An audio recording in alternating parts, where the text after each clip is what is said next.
Hi, it's me, David, And Azu. coming to you from the Hobby Hangout Podcast, putting together a special set of videos focused around the upcoming Family Day holiday here in Canada.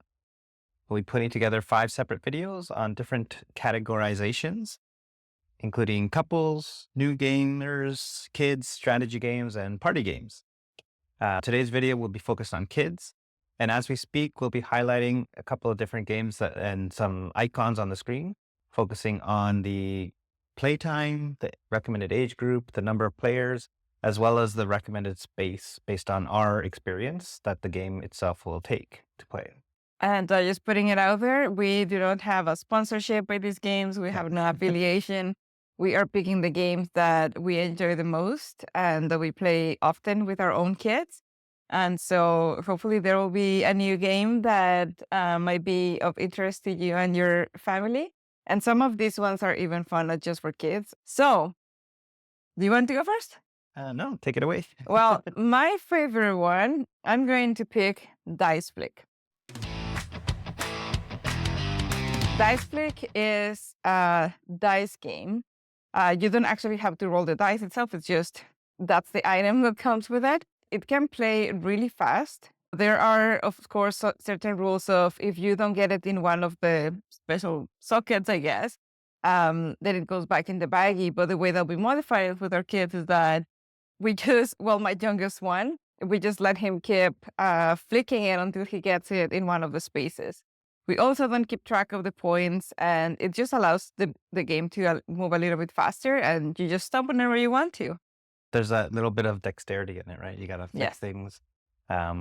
I think that physical interaction definitely lends well to games with kids. Yes, and then there's 2 dice that are pink, and they have like glitter, and those are the ones that we always want to get. Nice bright colors in that game. Yes. And even though it says that it's 8+, so our youngest one is 6, and he still enjoys it. And I will say that some other kids that are younger might still be able to have fun with it. Just flicking the dice, right, and practicing. And you can just do it over and over again. It's a simple game, very light on rules, and it's easy to play with or without scoring. Yes. It's completely up to you. Okay. All right. Shifting over to me, I think the one I want to highlight is Zombie Kids and Zombie Teens. Both of them are legacy type games. They don't take a ton of space. You get to track your victories and your losses. And as the game evolves through your gameplays, you unlock challenges, you unlock new characters. And the 2 games are interchangeable. So characters from one game can be played in the other. So it's a very fun and engaging game for kids. Again, another very colorful and visual game. Rules aren't too complex, but it does give you opportunities to make it more complex. Mm-hmm. And it's a cooperative game. So you're all having to work together, trying to either lock the entrances to the school in Zombie Kids or trying to gather all of those supplies in Zombie Teens.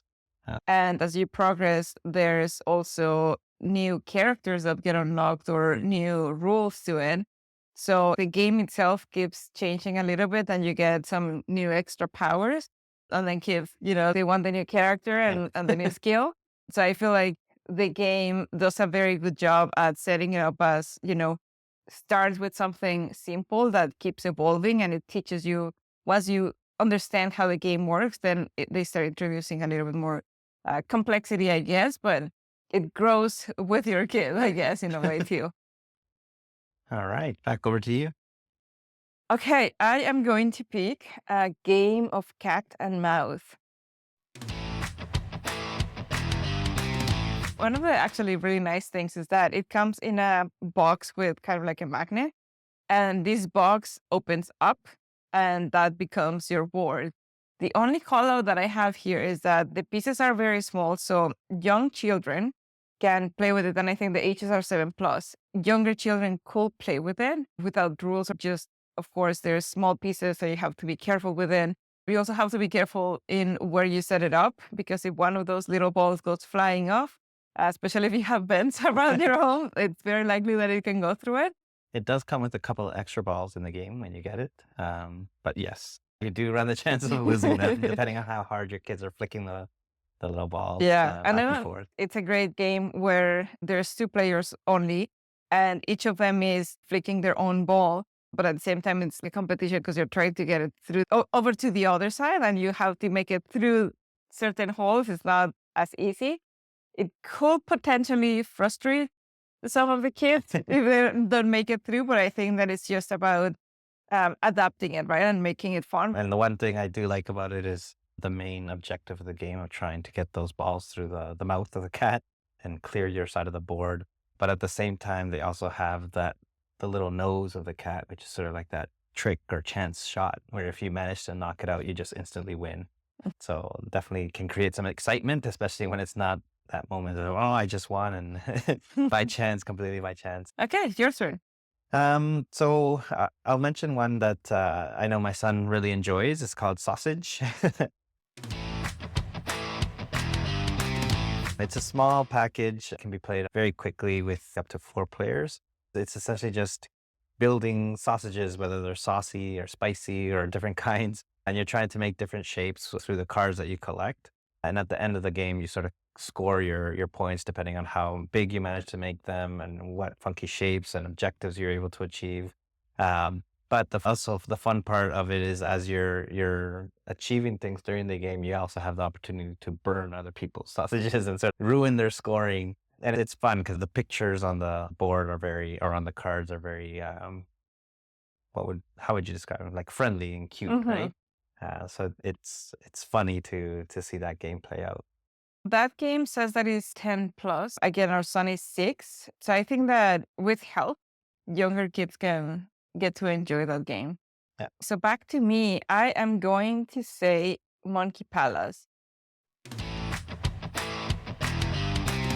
The reason for that is that I'm really bad with Lego. The age is 10 plus, and my kids have surprised me because there's a little bit of strategy, I guess, in that you have to build certain arches and you have to start from the bottom. So as people start building on it, it gets harder to find a spot where to start and get to the top. And my kids just manage to do it all the time. And if your kids like Lego, I think that even if you play without the rules, it will still be fun. I really like you have to put one of these little plants. And so at the end, it looks very colorful, like it's in the jungle, right? It is a newer game as well, and it is from Lego. I feel like just playing with Legos, most kids just get that creative mentality, right? So yeah, very easy for them to have fun playing that game. I'll mention a newer game also called Dogman, 20,000 Fleas Under the Sea. This game is not overly complex by any means, but our kids are very much a fan of the Dogman comic books, and seeing this as a game and the upcoming Dogman movie really got them into the mood of this. It's very simple to play, but one of the aspects that I do like about it is that dexterity portion of it where you have to throw pies through the mouth of a box, and it can be challenging, and right when you need to make that shot and you miss it and now you start losing pieces in the game, definitely adds a little bit of tension without making it stressful for the players. So the next one, I'll go for the Ghost Fighting Treasure Hunters. That's a good game, although it's a little older. And also it's an 8 plus, but again, my son has no problem catching up to how to play it. There are certain tokens that you have to get from rooms, and every time in every turn that you take, if you don't roll a 6, then you have to put on a new ghost in one of the rooms, depending on the card that you draw. So it just starts piling up. What you're trying to do is to run to all of the tokens, bring them back to the entrance, and along the way start getting rid of those ghosts so that you don't end up running out of ghosts, because at that point you lose the game. It always seems to be like where you feel like you're just doing perfectly fine and you're almost complete and you're down to like 1 or 2 tokens, and then all of a sudden it just creeps up on you that it ramps up and you're like, uh-oh. We have to start either getting out of this building very fast, or we need to start removing some of these ghosts quickly before we lose the game. And I think it's good practice for little kids that are starting to count. They roll the die, they have to identify how many dots are on the die. So I think it's fun as well in that sense. The one other thing I kind of like, not really related to the game itself, but the board of the mansion that you're getting into, for me, just has that nostalgic vibe. It reminds me of the old Clue board game. I know it doesn't really relate to the game itself, but it's just the way it's designed. It's nice artwork and colorful as well, but still that ghostly environment or gameplay. And it's just a nice game to look at, I find, especially with the ghosts themselves. I know the kids love putting them on their fingers.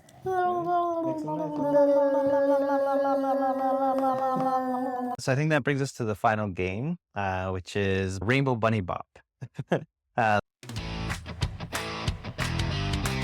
So this is a card game based off of the rainbow, so the colors of the rainbow. It's very simple to play. It's intended to play very quickly as you draw through your cards and create the colors of the rainbow in the appropriate order. And even the rules themselves highlight that kids will more often win this game often than adults. That's something that our kids really enjoy. The fact that it calls it out in the rule book. And in our experience, the kids tend to win this game a lot more than the adults that have played. I'm not sure why, but they're definitely very adept and quick to get those colors in order and start pulling them off the board. Every time that I play, I have to go, wait, Roy GB, was Yeah. that the right order? By the time that I play one card, the kids have already played 5 of them. There's a lot of other games that are great, but I think that these are the ones that we play a little bit more often. And I feel like they're also very easy to set up as well and to put away. Yeah. Although we've highlighted these for our kids' games, definitely there's some games in the other categories in the videos that we'll produce here that can definitely fall into the kids' category as well. I think that just the key is be able to understand what your kids enjoy and just adapt the games to suit their preferences. So that it's also fun for you, right? It's not fun when someone else doesn't want to play with you. Yeah. But if you make up new rules and you have an agreement of how to play, then I think that it's fun for both kids and adults. All right. So that brings us to the end of this video. Yeah. Thank you for joining us and enjoy the rest of the videos for Family Day holiday. Yes, the holiday. The holiday. Okay. All right. Bye.